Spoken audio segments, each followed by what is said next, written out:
Hello everyone, welcome back to my channel, and if you are new here, a very warm welcome. This is the Bibliophile Doctorate, and in this channel I talk about books, fiction, non-fiction, and even sometimes long form essays. So today is the part 2 of my video on this novel, The Loneliness of Sonia and Sunny.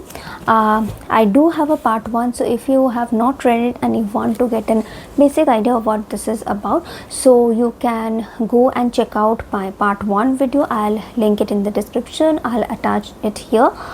Before you dive into this, because as a very caution warning, this video will have a lot of spoiler, because I will be diving deep into my thoughts about this novel, about the themes about this novel, trying to actually share with you whatever thoughts were coming after reading this novel.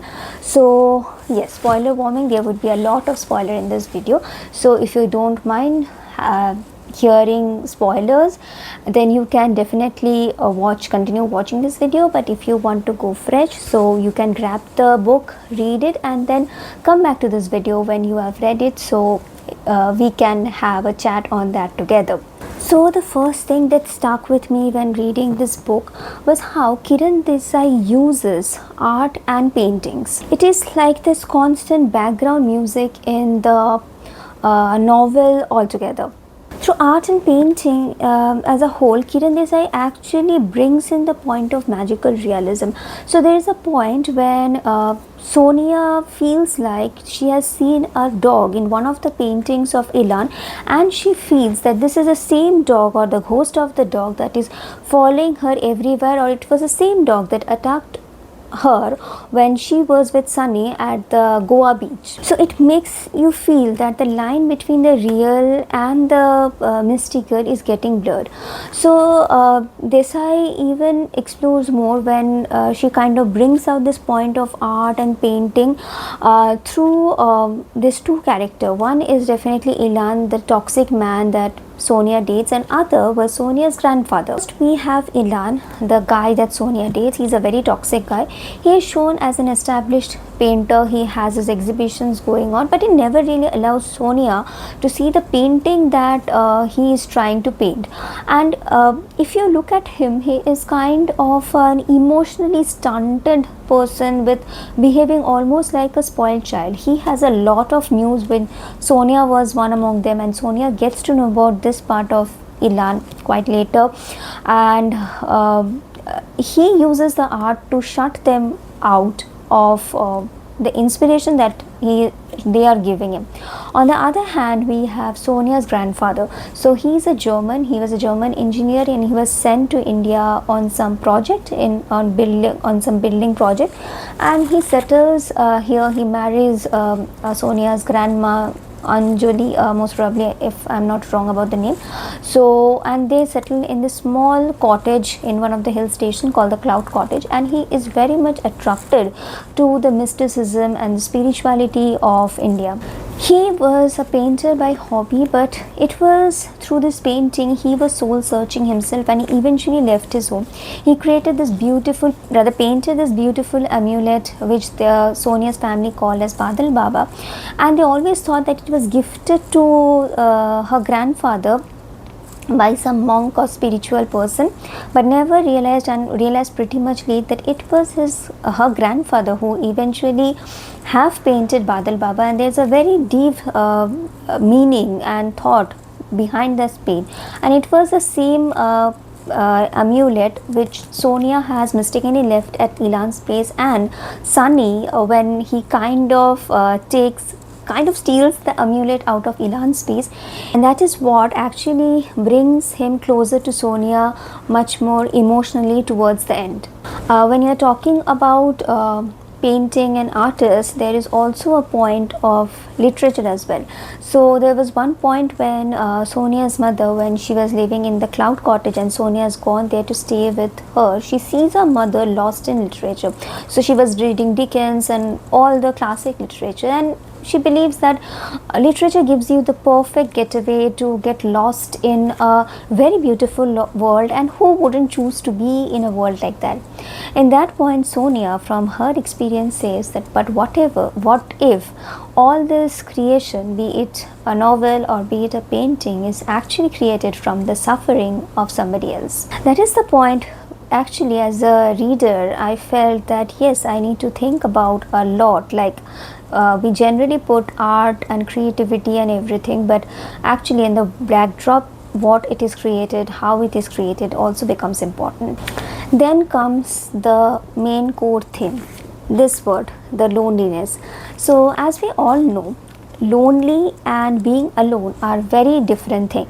Right at the start, we see Sonia is crying over the phone because she is alone. The holidays are going on, and except from Maria, who is an older friend to her in the library that she works, there is nobody else with whom she can share her thoughts or have some good time, have some light time. So she complains, cries, and calls her parents. And as most older generation gives you that cliched answer like go exercise, go out for a walk, or just try to be happy, keep yourself busy.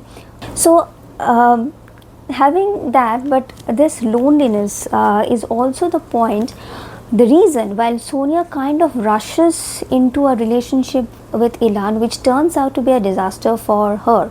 Then we have Sunny, who was apparently in a good relation with his then girlfriend Ulla, and they seemed very happy on the surface, but when he comes back to India, he kind of hesitated, or maybe not remember contacting with Ulla. There is total silence from both their side, and once he returns to America, he learns that Ulla has actually left without, it was a break from one side, like she has just vanished. Sunny is the perfect example, like even after you apparently look very happy and you were with people, you can actually be lonely at times. This is what loneliness does. Loneliness actually kind of forces people to make reckless decisions. There was a part when Sunny's friend is trying the arranged marriage system, and he comes back to find a wife for himself, and Sunny also feels it is that, and he also the friend also gets married. So Sunny feels like this was also the time that he can connect with Sonia, and Sonia, to forget Ilan, she also feels that she can connect with Sunny after their initial meeting in both their grandparents' home. So the point behind this, they are obviously attracted, because if you are not attracted to another person, you won't be romantically interested in connecting with them. But apart from that, the main force behind making both of them act on this way is the loneliness, which they are trying to fill in and trying to find a person with whom they share everything. Even if you see the grandparents of Sonia and Sunny, you would see they are married, they have followed the perfect path, yet they are alone. Same for the case of Sonia's parents, like her mom, once she starts a small job and she hears her husband and her friend kind of speaking in a casual misogynistic manner, she slowly starts to notice the pattern of how in a marriage she has somehow as a lonely person. So then she takes a stand for herself and decides that she would leave for the cloud cottage, where she would live all on her own. What Desai is trying, like what I felt like she's trying to convey through all these people dealing with loneliness of different kind, is like you might follow the path which has been followed by everybody else and what society thinks is the best path to follow, but until and unless you actually experience yourself, understand yourself, you can't really find a partner with whom you can actually be absolutely blissfully happy. The next thing which I noticed about or observed as a theme in this book is the female dynamics, or how the females interact with one another in the story. And sometimes it was very supportive. Like if we take the example of Sonia and Mari in the very beginning of the story. So Mari is this older woman who works in the same library as Sonia works, and they have kind of become like friends. So Mari is a much more older woman, and she has seen a bit more life than Sonia, and she sees right through Ilan. She tries to warn Sonia not to get that much involved with Ilan, because she feels the vibes to be off, and there is something which feels suspicious, but she can't put a point or a finger at this at the exact point.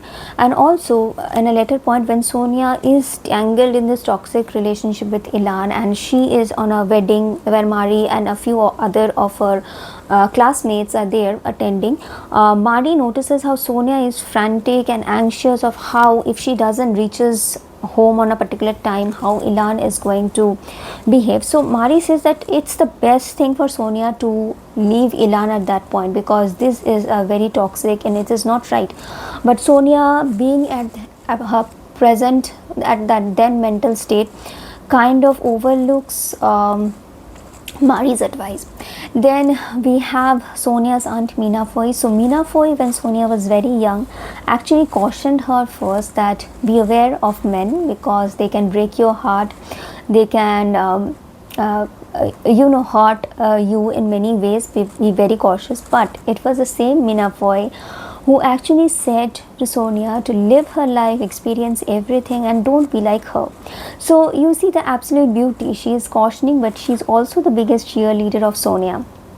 And another point, in case of Meena Foy, why this loneliness again comes in. So Sonia has seen how Meena Foy has suffered because she loved somebody and her parents did not approve of that guy, and she was married somebody else only to face a divorce or separation. She comes back and she is almost like somebody who is dependent on her parents, because she is not working woman as such, and she has seen how Meena Foy is struggling with loneliness without any real friends as well. So maybe that was something which was playing behind at the back of Sonia's head, while she wanted to rush into life where there is no such loneliness as Meena Foy is going through, because somehow we kind of see the examples that we see. In this point, I'm thinking about this line by Betty Friedan, where she says that when she was growing up, there were not many kind of figure whom you can idolize. Okay, this person is single, so I can say single. So that was the same case, and that's why Sonia had this urge to rush into a relationship, so to keep the loneliness ward off. But I would also say that Meena Foy's ending in the convent was not much of as bad as it seemed her life would be ending, being considering she was economically dependent on others. So while Sonia was having an example of Meena Foy, and she was looking at this example subconsciously, if maybe, Sonia's mom was seeing another example of her friend Firoza. So Firoza is one of those women who have stayed single by choice. Yes, she suffers, she is trying hard to meet her day-to-day expenses, and living under a society who continuously judges single women. But she also gives her mother, when she decides that she is going to live into the cloud cottage, a reality check that living alone is not easy. You have to face a lot of struggle, and there would be difficulties for a woman who is deciding to live entirely on her own.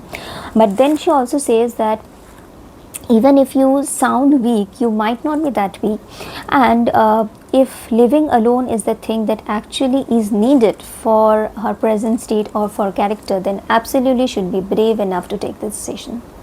Even in case of this female dynamics and the loneliness, I should mention the character of Babita. On surface, she seemed to be a very selfish, greedy, always after money, always trying to find what the best she can get out of any situation or any person.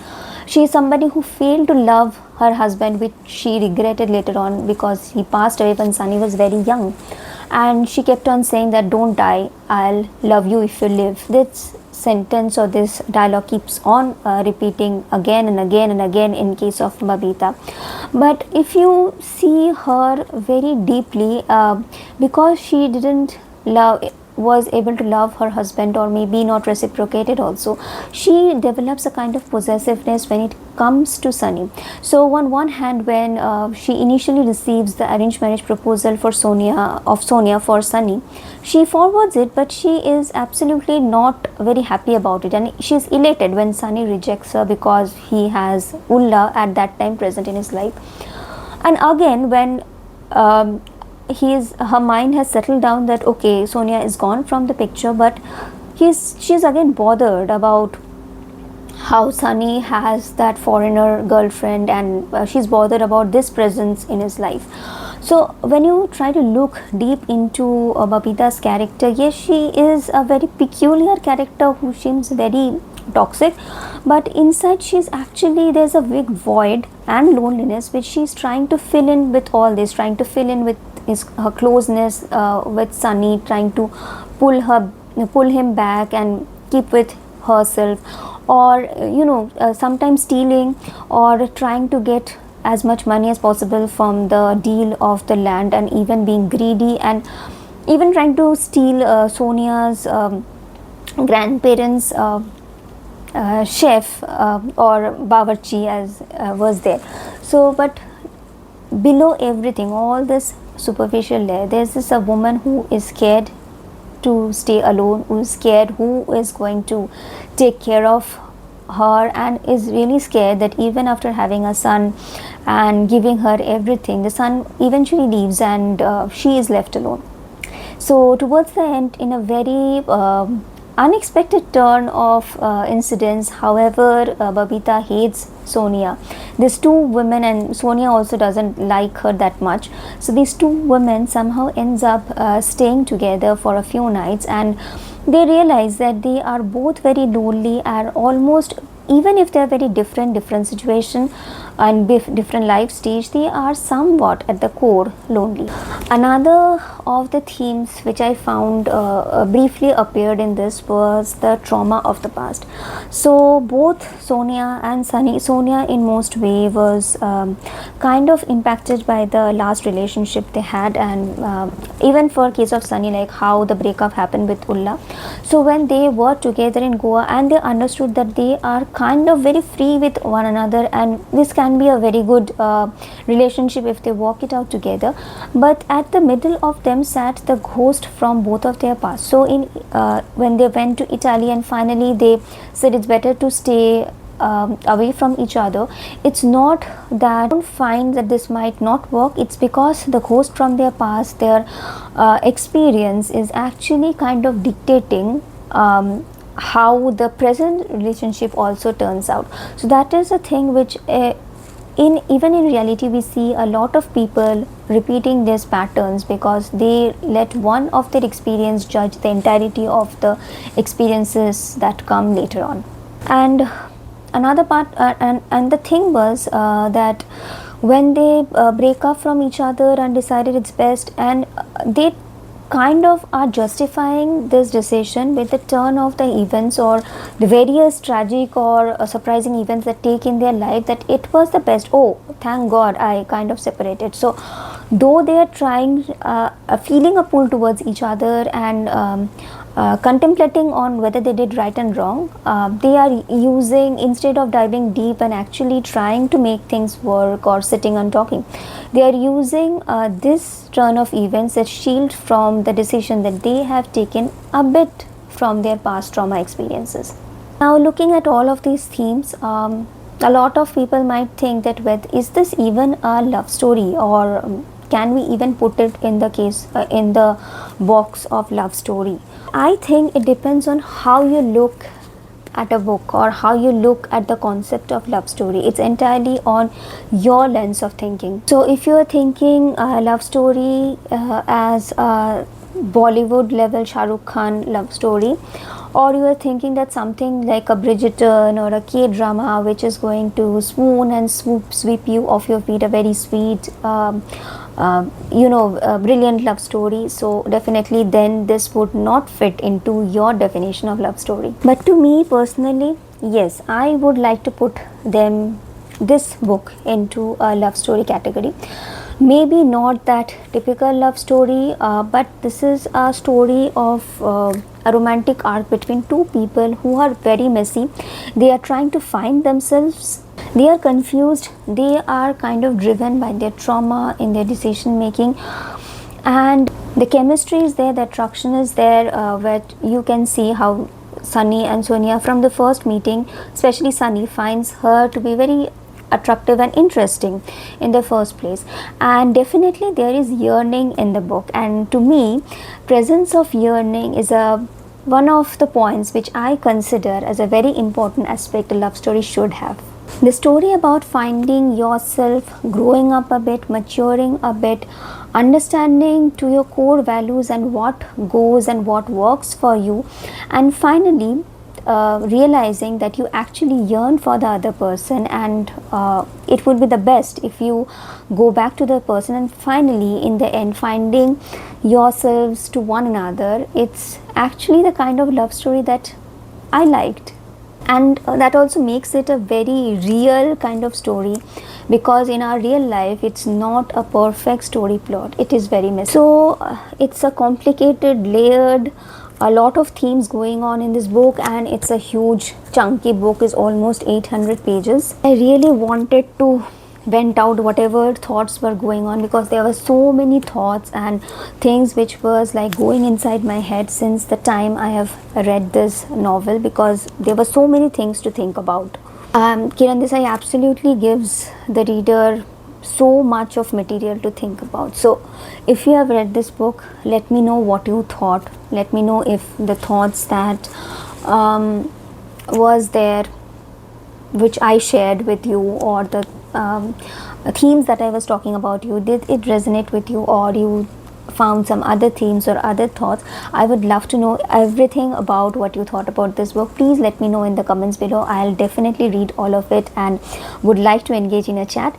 And thank you for listening for so long to all this ranting session of mine about this book, The Loneliness of Sonia and Sunny.